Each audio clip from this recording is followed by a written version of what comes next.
797, the number of citations Yuma police have given out as part of Project Drive Safe just this year alone. The program started in 2005 to target Yuma's most heavily used streets. Officer Joe Franklin sends out Drive Safe's weekly location and says a zero-tolerance policy applies to those areas. If you get pulled over for breaking any of the traffic laws, you're going to receive a citation for it. YPD only discloses one of the two chosen streets. The other always remains a secret. The reason? Catch people in their natural driving, not knowing that we're there. We're hoping that, will change their driving habits to make sure that they follow all the driving laws. Project Drive Safe will continue to target school zones like this one, but Franklin told me that does not mean they'll neglect other areas in town.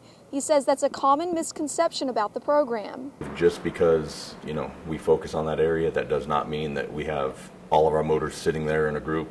They might assign one or two there, and then the other motors are, still going around town. Another misconception Franklin frequently hears: "Oh, are you just filling your quota?" We don't have quotas. We don't do anything of that nature. Something he says they will do is listen to what local drivers have to say about problematic areas. If you're a concerned citizen and, you notice a lot of cars speeding at certain times, you can call us. If we get enough complaints for certain areas, we'll set up Project Drive Safe in that area.